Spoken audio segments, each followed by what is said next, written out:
Wellness begins where play, pleasure, and the parasympathetic meet. You were born to be you, and you were born to be well. Your body is always trying to find its way back to health. Now, here's the host of Your Healing Playground with Dr. Tina Koopersmith. Welcome, my friends, wherever you are in the world and whatever time of day it is. You are listening to Your Healing Playground. We are on the Inspired Choices Network. I am Dr. Tina Koopersmith, your host, and this podcast is dedicated to healing, unique healings, and healing for the individual. It's about helping you find your personal journey because there are so many ways to heal, and we heal through play because we can only truly heal physically when we are in a healing state of being. And healing state means that the parasympathetic is activated and not fight, flight, freeze, or please. So today, let me tell you, we have an amazing guest. We have Michelle Palermo, and we are going to talk a lot today about what's called narrative medicine. Narrative medicine is about healing through story. And we call today the intersection of story and healing. And it's about writing your story, rewriting your story, editing your story in whatever way, shape, or form that means for you. So it could be music, it can be art, it could be dance, but it could be words. And the words can be on a stage or on a screen. So today we're going to talk with Michelle, and I just want to start with when does journaling become writing a book or a memoir or a TV show? You have a brand new TV show, Middlehood. It's fabulous. Thank you. I advise everyone to watch it. It's so fun. It's on Amazon Prime Video, and it's on Plex TV. It's pay-per-view on Amazon with no commercials, and then it's on Plex with commercials, and it's going to be on YouTube TV later this summer. So we're excellent. Be everywhere, I think. Yeah, it is everywhere. And so let's start with, you're in the entertainment industry, and you've been in the entertainment industry for years. So tell our listeners a little bit about how you got into the entertainment industry as a kid even. Did you know that's what you were going to do growing up and all that? Well, I thought I was going to be an actor. I was an actor originally. I went to school for acting and came out here in my 20s. I had a theater company in Washington, D.C. In my early 20s, and then came out here in my later 20s. And I'd had a little part in broadcast news that filmed in D.C. And I was so excited because I was going to be on screen with William Hurt. And it was the time to come out to California. And let's just say then I became a writer a couple of years later. Acting is a very difficult journey, and I just decided I had written a play and kind of moved into the writing side of it.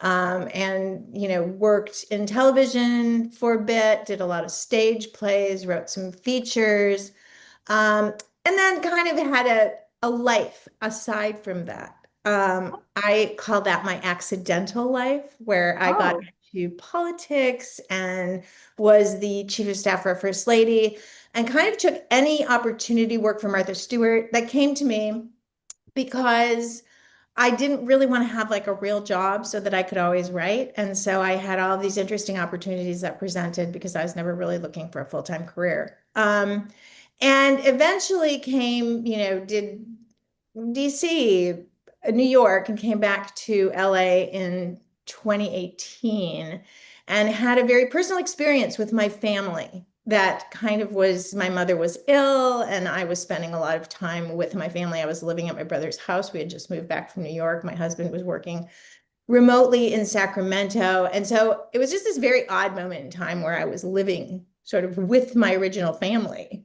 as a group. And I had this moment of like, what am I doing? I'm middle-aged. I'm supposed to be in a different place.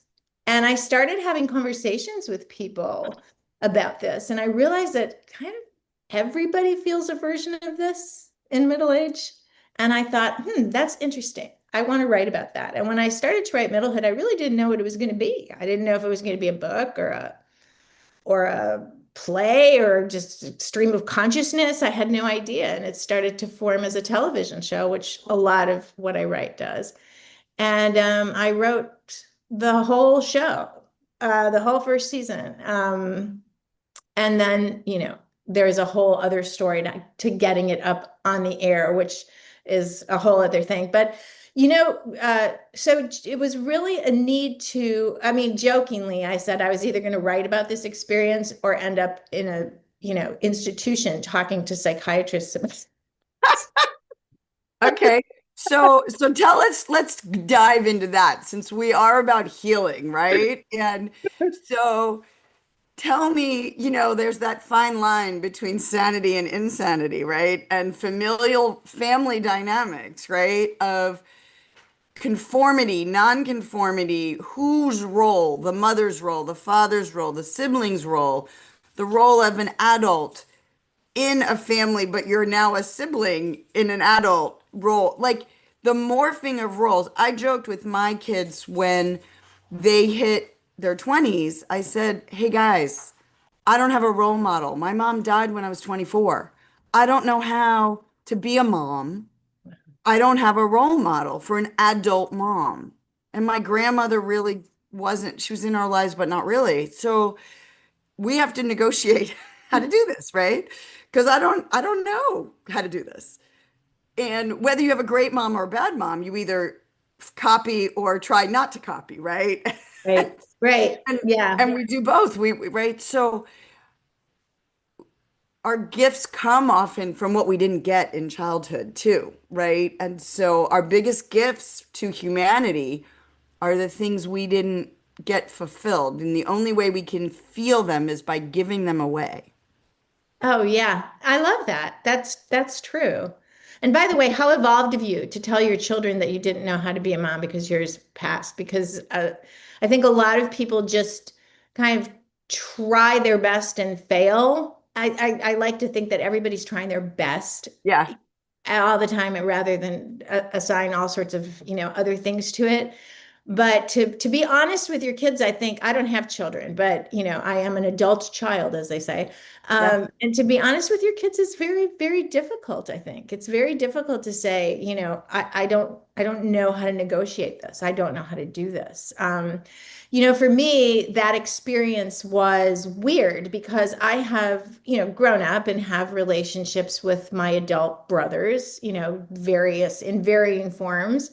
But they're adult relationships. But somehow when my parents are there, we just revert right Yes. back to the relationships we had when I was 12. I'm always 12, you Yeah, know? it's a classic. I think there's something about puberty that we get stuck, right? In that individuation stage. They even say like the music you listen to when you're a teenager is how you vibrate, right? And That's it's really like true. it Yeah. becomes the music that is your music. And I realize now as I think about it, as I'm trying to do consciousness work and growing and spiritual work, I'm changing the music I listen to, Really? expanding my repertoire, not listening to the stuff I love, but expanding the repertoire. And I don't know, I just thought about that as we're talking. How does that change my body, or is my body changing because, so who knows?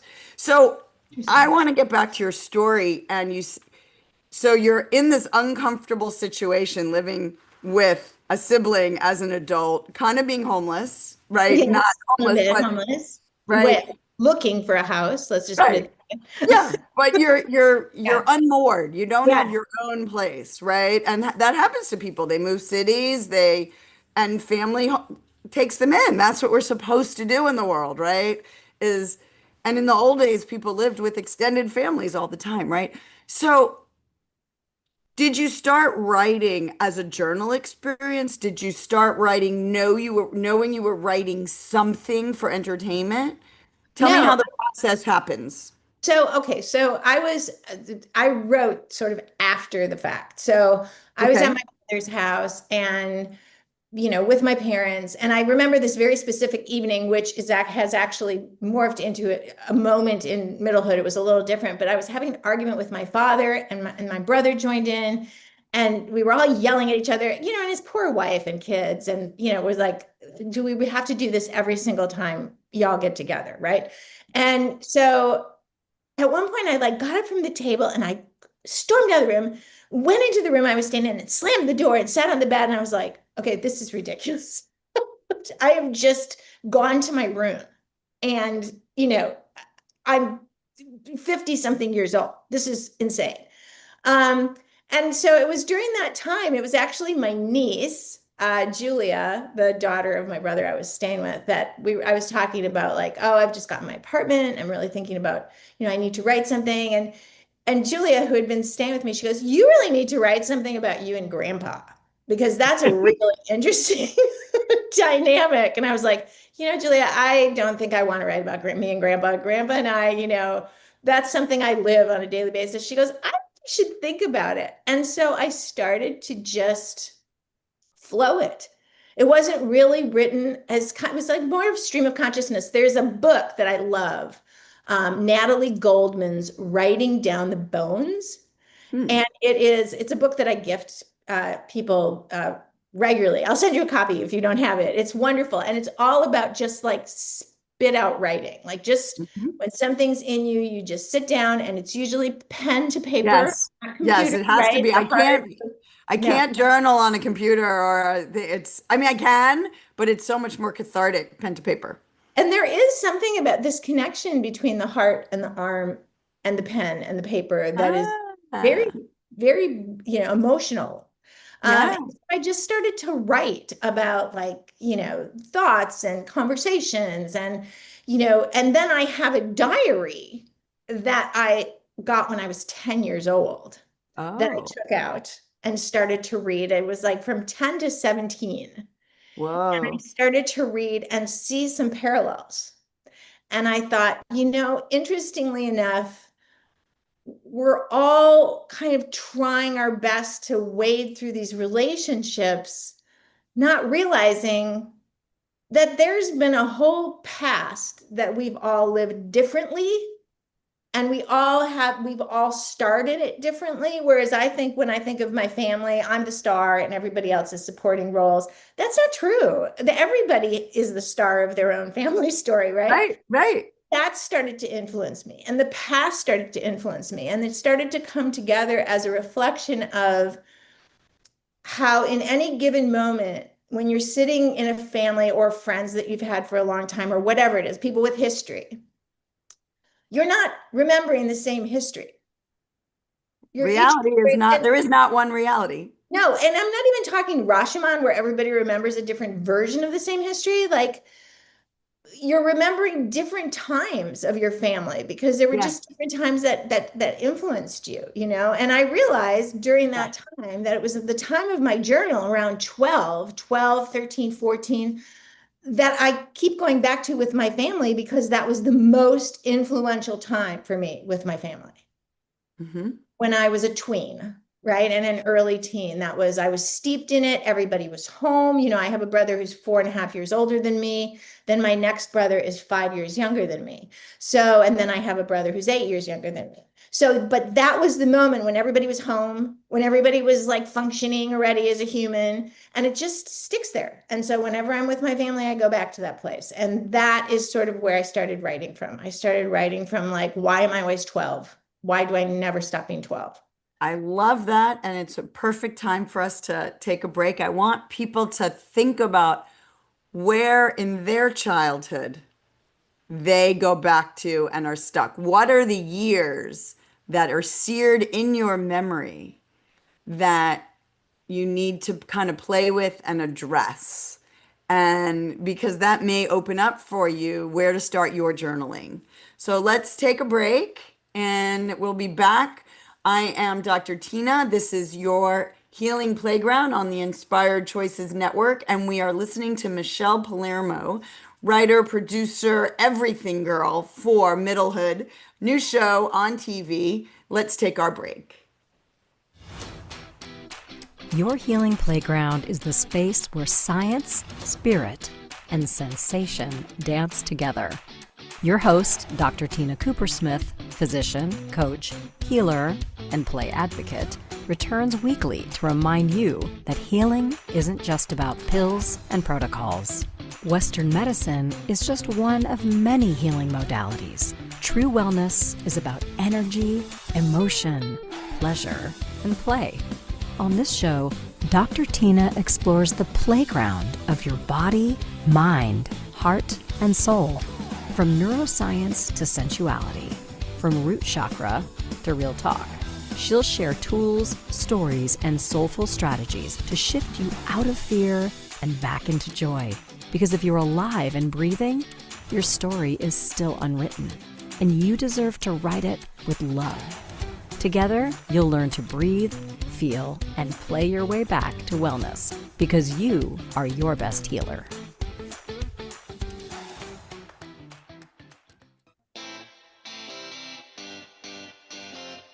Are you a subject matter expert? Are you here to share your expertise with an audience waiting to hear from you in only the way you can deliver? Are you ready to have your voice amplified across the airwaves? Inspired Choices Network has a global radio platform streaming to millions of people across the world. Professionally produced and supported by an accomplished team every step of the way, you can broadcast from anywhere in the world, knowing your voice matters, and we ensure it is delivered with ease and efficiency. Eager to hear your message, the world awaits. Contact us today to become an Inspired Choices Network radio host. Email become a host at inspiredchoicesnetwork.com. This is your healing playground with Dr. Tina Koopersmith.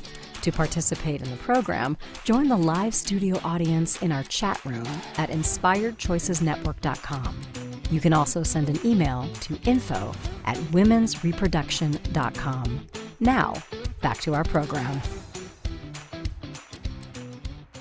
Welcome back, my friends. You are listening to Your Healing Playground. I am Dr. Tina Coopersmith. We are on the Inspired Choices Network, and today we are discussing the intersection of story and healing with my guest and friend and acquaintance and just all around amazing human, Michelle Palermo. And I want to get into two themes, and if you will. One is, how did the writing and producing and all the stuff help you heal relationships and emotional, mental, physical, all of that? And simultaneously, how does the screen, be it a stage or the screen, provide actually a healing modality for all the people who watch?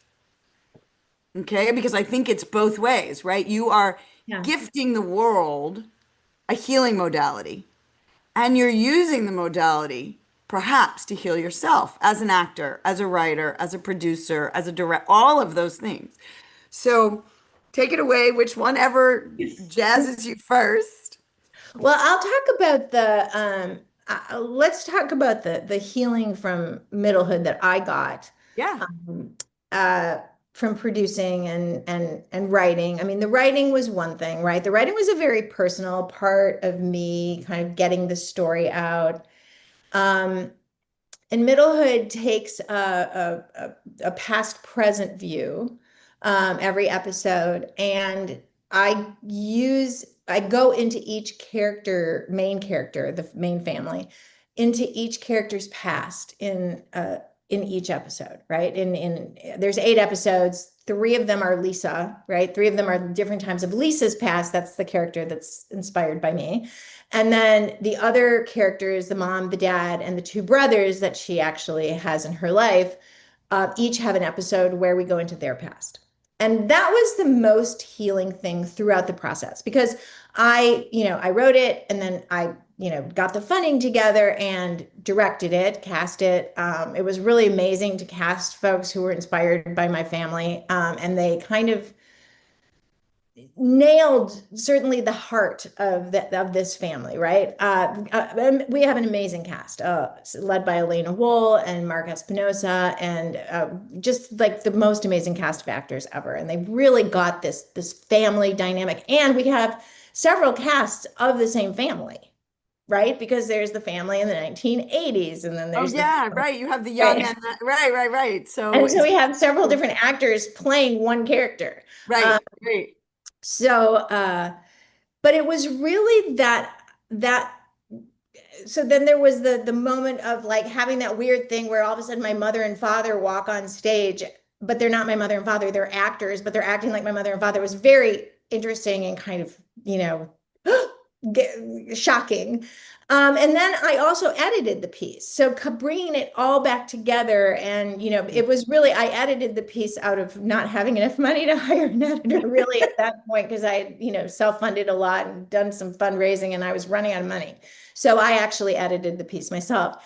And that was interesting too, because learning through editing and what you're choosing to show and what you're not choosing to show is a really powerful, by the way, that's one of the most powerful jobs, and I did it instead of sitting behind somebody while they're doing it, because I'm kind of a control freak that way. But anyway, that idea of taking someone else's perspective. Yeah. Like, I think a lot of journaling is me, I think this, and that's very healthy and healing, But there's also something, I guess my little aha moment was how healing it is to take somebody else's point of view. Yeah. Right. And to realize that, like, to my little brothers, if I'm going back to being 12 when I'm with them, I am just a nag and I'm always causing problems. And I'm, bugging them and yelling at them and not, and that for no reason, right? Just because just didn't want them anywhere near me when I was a kid because they were little. And it really like opened my eyes to, like, I'm not the person to them that I think I am to them. No matter what we've dealt, there are moments when to them, I become exactly who I was when I was 14, which was not the nicest person in the world to them. And for example, then that was very, very insightful for me, like to understand that and how to heal a relationship from that place, right? And kind of not understand that we need to heal relationships either. Right? We're just plodding along and, and it's when you take another perspective and you go, I wonder why we always get back to that same argument. Why do we always get back to this same argument, no matter how we start, happy, whatever? I want to interrupt for one sec. Yeah, It's the same thing. So in my coaching world, right, as I got deeper and deeper into coaching and spirituality and some of the tools that were developed by Zivorad Slavinsky, who's a psychologist, and we use them, people come and we throw out the story, we work on the emotion, and you clear your own emotions. But then, okay, does someone else participate in this? And you actually put your finger on your chest point and okay, I'm not me anymore. Now I'm Michelle. What emotion is Michelle feeling in this experience? And you reprocess from them. And there's a great story as we were learning about some man who was in a bullfight, right? Or something, right? And he's got PTSD, right? And he's, so he did it from himself and he did it from the man who owned the bull and he did it, and finally they had him as the point of view of the bull. Oh my goodness. And it closed all the loop. And some of the other thoughts is that the mind, right, not consciousness, but the mind is made up of unfinished communications. And so when you are taking someone else's viewpoint and listening and hearing it, you are finishing that communication because there's so much left unsaid, right? And then as a teen girl in a house of boys, Yeah. come on, in a family where, at least in middlehood, like, let's get into the roles of what's the masculine role, the feminine role, and the generational changes in those roles. Yeah. And you do such a good job in middlehood of each generation, right? Of really embodying the teen girls, the middle-aged girls, and the older woman, and what's acceptable behavior, and what is love, and what do you allow, and what don't you allow. It was really deep, right? And when you're going through puberty, you are trying to negotiate your past life, and you're really making a generational jump. Well, and it was so different. And that's another thing that I really learned about my own family from writing this, because it's really dedicated to my mom, who passed away in 2024. But this was all written before. She actually got to see some of it and Oh, loved. good. She liked it? She loved herself. Like she just Oh, I loved. love it. Yeah, she loved Lisa Goodman, who plays her as an older woman, and she just loved it. So, but the fact that there are two things that very much influenced my family that we really didn't lean into that much. One was the fact that my parents were both immigrants after the Right. war, and that's huge. And then the fact that my mother and father both, I mean, this is more my mother's focus, but that my mother and father grew up during the war in Europe and they had PTSD from the war. Yeah. My mother, did an amazing job of being a mother, having grown up with a mother who was not that present for her because she had been through World War I and World War II, and she was completely incapable of dealing with things when bombs fell, right? And my mother Right. was constantly having so really understanding the influence that World War II had on my family in terms Let's of. stop for a minute and just Yes. remind people, right, that the old thought processes, you just pushed your past behind, you kept going, and Yes. nobody ever, don't talk about the junk and the awfulness and the trauma you had, like button up, close your mouth and keep going. That was, you went crazy if you talked about it. Yes, and the same thing with the immigration. Oh, yeah. My parents immigrated to the United States. We weren't Italian or German. They wanted us to be American kids. We moved into a suburb and we barbecued. And, there are these home movies of my dad and his brother, but both super Italian, like in these little Capri shorts with the little things, and they're barbecuing and flipping burgers. And, and they didn't teach us Italian. And it was a very different way of looking at the American experience, right? It was like not, it was just, you became like a white Anglo-Saxon Protestant when you moved to America back in when my parents came. And it was that, just pretend, people would say to my mom, where are you from? And she had so much shame from being from Germany. She would go, Oh. I'm an American. What do you mean? It's like, Mom, they're talking about your accent, right? Very strong accent. But you're right. It was all like, don't talk about it. The past is the past. When I came home in third grade, I think, and said I needed to do a family tree, I almost got pulled out of school. They were like, why do they want to know your family? Why do they want to, Oh, they, of course, had interesting. just come from Europe where they were always looking for, some sort of connection to Judaism, right? In Italy and Germany. And my parents were, they were like, that's none of your business. I was like, but I have to do it for my assignment. Interesting. Yeah. Well, we're going through that again, right? I know. So we I need know. to think about the trauma of what does it mean? And what does it mean to be an American when we all came from somewhere else? What does it mean to be an American? American is immigration, except for the people whose land we stole. Exactly. Every And single person in this country is an came from immigrant somewhere, except for the right? people whose land we stole, right? I And talk mean, about pushing that in the past. Like, right. let's not look at that, you know? Yeah. So this is a really good time to take a break. And it's been, I just can't wait to get back to talk to you some more. We will take our break. You are listening to Your Healing Playground. I am Dr. Tina Coopersmith. We are on the Inspired Choices Network, and we are talking about story writing and story making with Michelle Palermo today. So let's go to our break and come back, get out your journals, and maybe you'll be inspired to write your next TV show. Your Healing Playground is the space where science, spirit, and sensation dance together. Your host, Dr. Tina Coopersmith, physician, coach, healer, and play advocate, returns weekly to remind you that healing isn't just about pills and protocols. Western medicine is just one of many healing modalities. True wellness is about energy, emotion, pleasure, and play.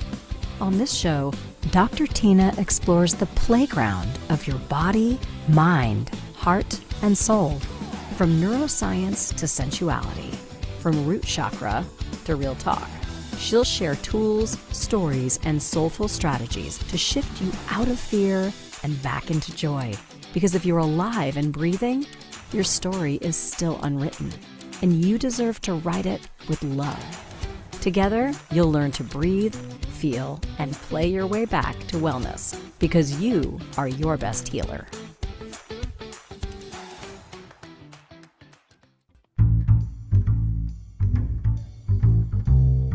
How wonderful would it be to carry your favorite Inspired Choices Network host with you throughout your day? Well, now you can. Inspired Choices Network now has its very own mobile app. Our free app offers live streaming shows, along with thousands of podcasts and TV episodes. Our shows cover a wide variety of topics. Whether you're waking up with us, carrying us through the day, and taking us to bed with you, we're always here for you to enjoy. We're easy to find. Just search for Inspired Choices Network in the Apple App Store or Google Play Store. This is Your Healing Playground with Dr. Tina Coopersmith. To participate in the program, join the live studio audience in our chat room at inspiredchoicesnetwork.com. You can also send an email to info@womensreproduction.com. Now, back to our program. Welcome back, my friends, my fellow people who like to play. We are with Michelle Palermo today, talking about the intersection of story, narrative medicine as a healing modality. And Michelle is much more than a writer. As she said, she's had such a checkered career with so many different roles. And we talked about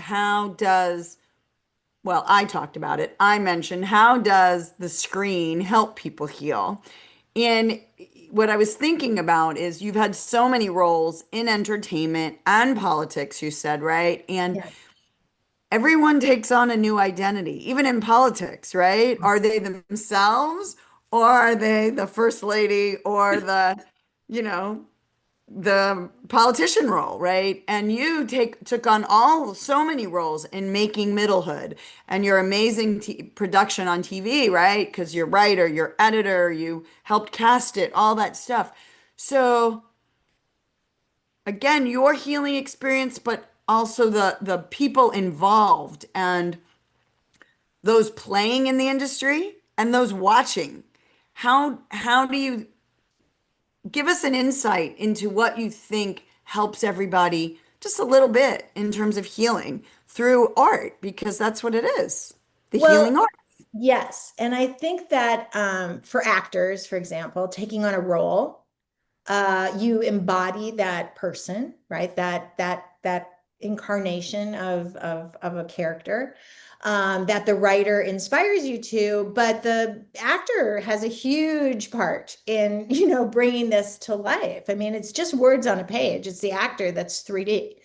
And I think that, in my own experience as an actor, every role you take teaches you something.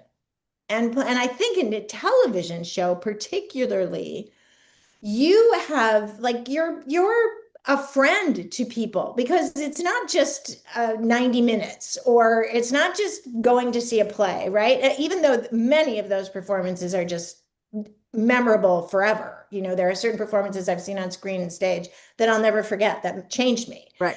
But certainly in a television show, you're with these people every week, or you're binge it. You're right. They become part of your family. They're in your living room. They're literally in your living room. Yes. Right. I mean, there's a really interesting quote from Shonda Rhimes, who did Grey's Anatomy. And she talks about how when Sandra Oh wanted to leave the show, right, that she really had to think about how she was going to exit her.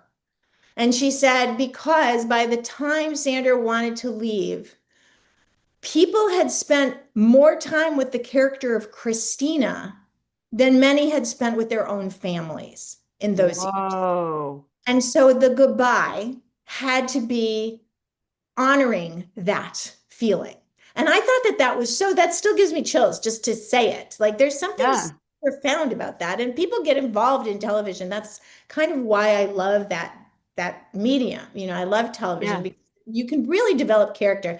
And so I think as an actor, having a role that goes from, episode to episode to episode, where you really sort of become this person, must change you in a certain way and change your worldview and let you see things in a different way. Right. And then certainly, I think as an audience member, I have very specific views on television watching, and I mean, I am very much influenced by what I watch. For example, when I'm writing something, if I'm writing a horror movie, right, I have to watch a lot of horror movies in order to get in that headset, which says something. So your mind becomes what we focus on. When Yes. I went on a retreat for 3.5 days, and literally we have to contemplate one question for 3.5 days when we're eating, when we're sleeping, when we're walking, when we're communicating. And let me tell you, you literally become the answer to your question. It was fascinating. I focused on I am love, and in 3.5 days, I'm like, no, I focus on what is love. And I became love. The people who focused on I am life, what is life? I am life. What is another? I am another. And you start this percolation of, oh my God, you've emptied out your brain. I mean, there's stuff we do to kind of get you there, but it was such an awareness that what you focus on, you become. And let me tell you, I, when Field of Dreams, when you build it, they will come. When you took tobacco peace pipes, but then you started advertising for cigarettes, people became addicted to cigarettes. Then we had alcohol commercials, and people became addicted to alcohol. Now it's medications. Oh, And yes. if you watch TV commercials, one of my mentors said this: watch the commercial without the words, and it's la la la la la la la la la. Then listen. You could die, you could have suicidal thoughts, you could have every part of your organ break down, but people still want the drugs and they end up getting the illnesses. So you become what you watch. If you're watching a horror, you become a maker of horror films because you're watching horror. And that's the way you sort of see everything. And I use it as a tool. You have to use it carefully, even as a writer, because there is that little, like you said, there's that line between creativity and madness that we play Yeah, all the time, right? Like just yeah. because I'm writing about being a serial killer doesn't mean I become a serial killer, even though you get into that mindset and it kind of freaks you out. So the the thing about watching that I'm finding now, right now in my life, because of, the past couple of years have been just a lot of challenge for me. And so I'm really digging television shows that are kind. I mean, and Hmm. I think that Middlehood is kind. I think that Middlehood is a very healing show. I wrote it to heal many things, family dynamics, but also, we are so, speaking a little bit about politics, a lot of times television addresses politics as people running for office, right? But politics, the way that Americans, well, anybody in the world experiences them mostly is how they influence your relationships with other people. And particularly nowadays, politics is like we just like hunker down and it's like, no, this is my belief and this is my belief, and we can't really even have a And conversation. politics starts in the politics of your family as you're growing up. Yes. Yeah. How Yes. you relate to other humans. Can you understand their point of view? Can you be open and curious?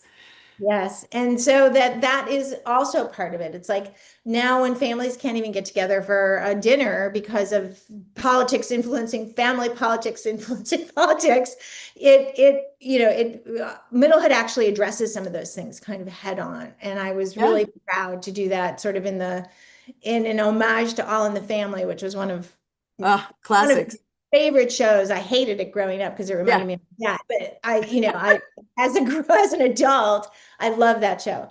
But I love shows like there's a show called Somebody Somewhere on HBO with Bridget Everett and Jeff Miller, who's just been nominated for an Emmy. That's just one of the kindest shows ever. It makes you feel good about the world. Shrinking is another one that when you watch it, and I think that's what it is. You're steeped in that feeling. You're steeped in those characters. And when you see people caring about each other and being kind to each other, and it doesn't mean it's soft. I think a lot of times in entertainment, we're like, oh, that's soft or that's dramedy, or, I like edgy. And we got very much into edgy. And all of a sudden, every character on television was a sociopath, Right. It's a right? problem with, well, video gaming and violence and kids, right now, the ramifications. We become more violent as a nation when we get immune to it. Oh, it's just another school shooting. What? Are you freaking kidding me? Like that is not okay, right? And that we can allow it to keep going on, right? And it does it, yes, it's the human who commits the crime, but we're not guilty of giving them so much information into their brain that gets intercalated into their brain, and we have to start taking responsibility for a community of what is the information and how is it being delivered and to children and adults, etc. And yeah, sorry, I'm going off topic because oof, you just hit No, a it curve, does. right? It really Getting does. along. And I want to say there's some amazing shows right now, especially you talked about the middle years and your teen years, right? It's a British show called Sex Education, and it's phenomenal. And we don't get education. We don't teach children really about sex at all. And so I always joke I was just spent my weekend with my sexuality coaching crew and as a gynecologist, right? Learning these things. And the doctors were just taught to fear sex, right? Sex kills, sex causes disease, pregnancy kills, and so no, but sex is healing. Sex is adult play. I'm talking about playgrounds.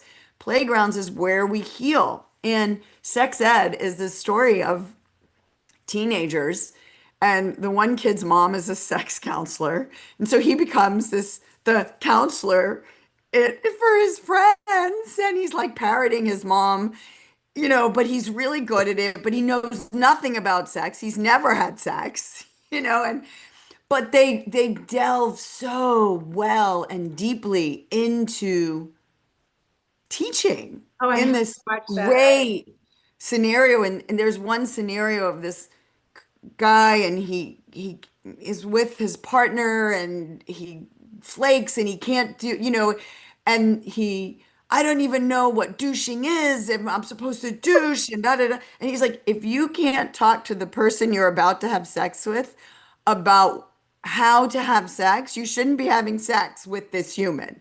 Like, and it was just like, oh, what a concept. Yeah. Communication before sexuality, right? So anyway, sidetrack. But so the writers get to play with their story, the actors get to feel the roles, and the directors are playing with both, right? What about the editor who completely changes if you put, depending on the music and the soundtrack and what you put together, what does the editor get? And then we have to take our last break. Well, the editor gets, I mean, the editor generally doesn't get a whole lot of freedom. I did because I was also the director, because the editor basically has the director sitting behind them. So they're Ah, basically writing. But that process, that post-production process, bringing in the composer, bringing in the additional music that you put in, it really flavors it. It really, and a lot of times you don't want to play right into the feeling of the thing. You want to play a juxtaposition. You want to play opposite it.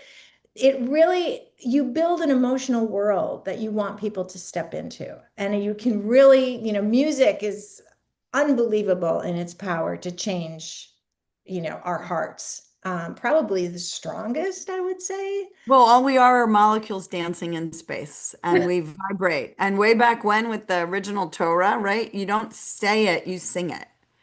And if you think of, you go to India, you chant. Om, it's a chanting, right? And I don't know what they do in Buddhism, but I feel like that's chanting, it's singing. We Singing. are vibrational molecules Yeah. at our core, and how we vibrate.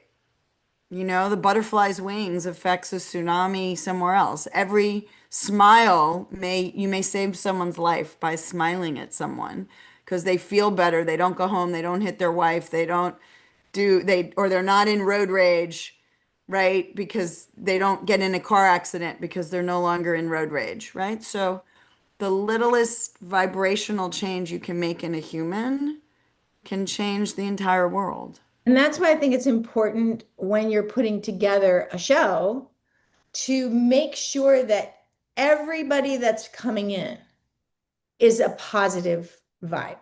You really Oh. make sure that you don't have any bad seeds in there. And if you find them, get rid of them.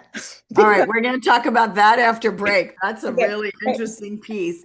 All right, we're going to take our last break. You are listening to Your Healing Playground. I am Dr. Tina Coopersmith. We are on the Inspired Choices Network, and we are talking about the intersection of storytelling, story writing, story making with Michelle Palermo. She has put out Middlehood on TV. Go watch it. It's amazing. Bring it into your living room, and let us take our last break for today.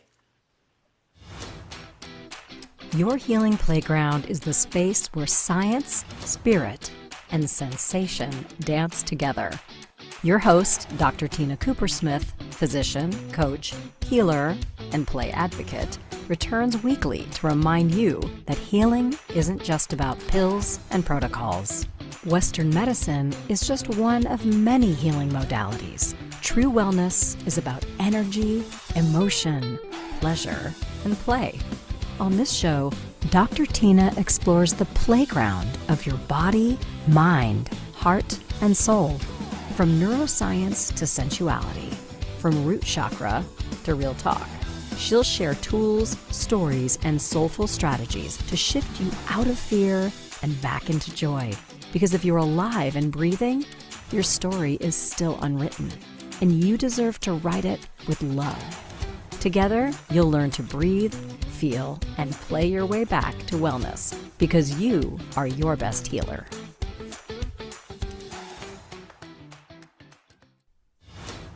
This is Your Healing Playground with Dr. Tina Coopersmith.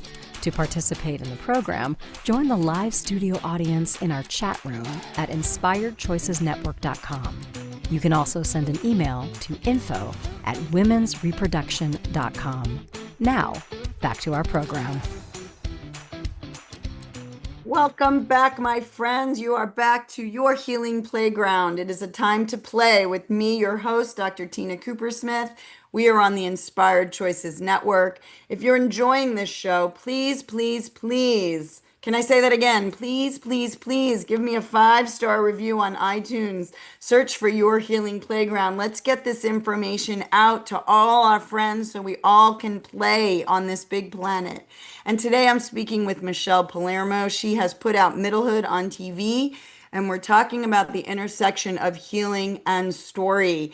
And she popped a really interesting piece for our last segment about weeding out the weeds and getting rid of the negative juju, the negative energy that may infect a production or may infect an office or may infect, it's the juju of your life. We're full of bacteria, and most of them are there for our health. And every once in a while, there's some bad juju. It may show up as a cancer. It may show up as an infection. And we have to get rid. My father was a surgeon, right? We got to get rid of it. I'm starting to call myself a surgeon of the soul to kind of get rid of the juju.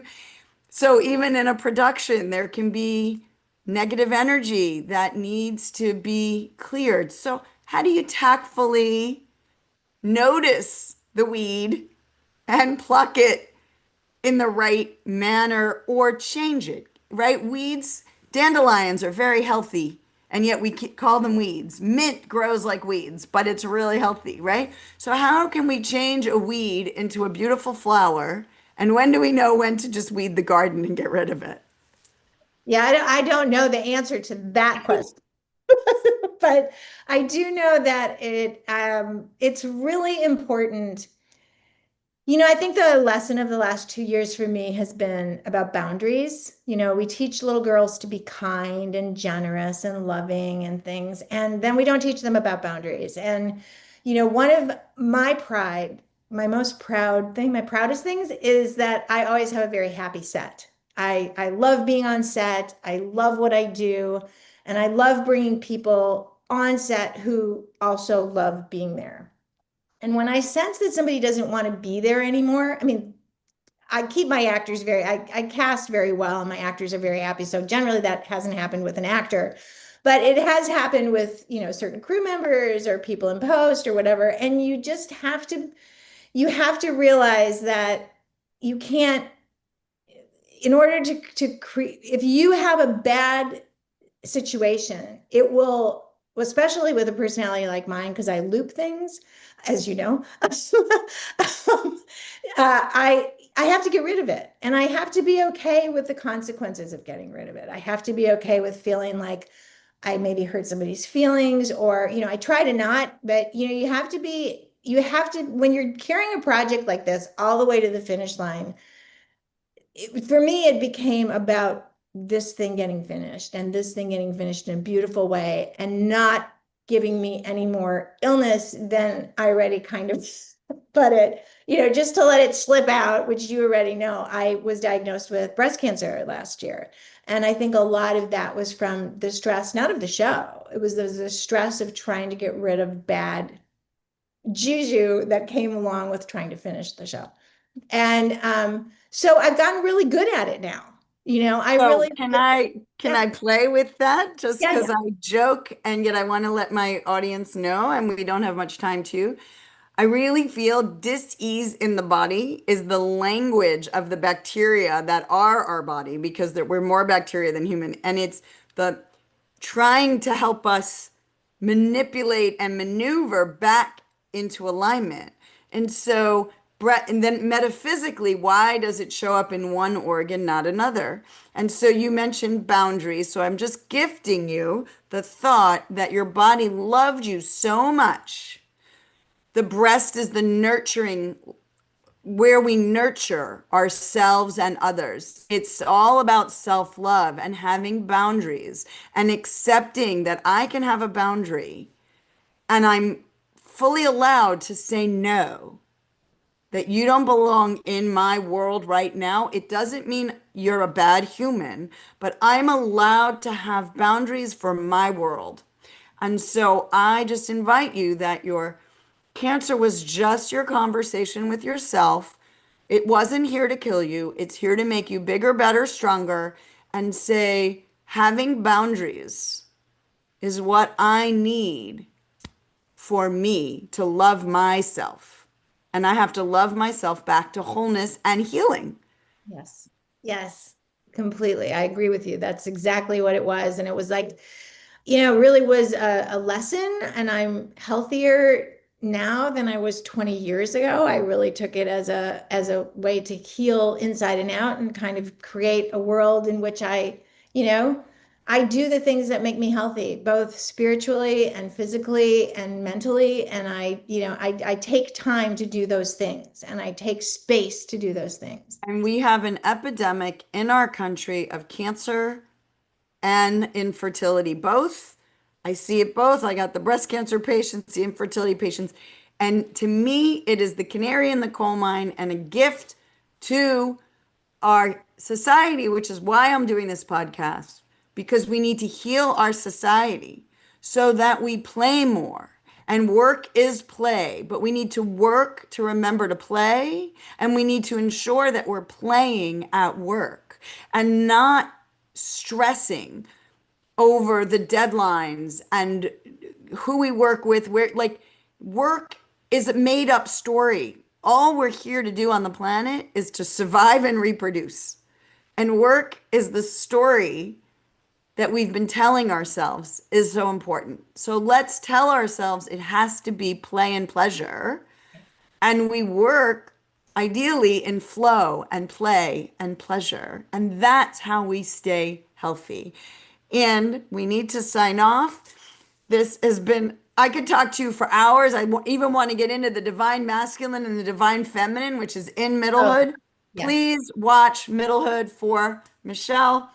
If you felt something move today, a molecule, a mindset, or your mood, that's healing. Your body listens to your stories, your thoughts, your breath. So speak to yourself with kindness, play with curiosity, and let your nervous system know it's safe to rest. Dr. Tina returns Monday at 11 a.m. Eastern, 10 Central, 9 Mountain, 8 Pacific on InspiredChoicesNetwork.com. Remember, pleasure is a practice,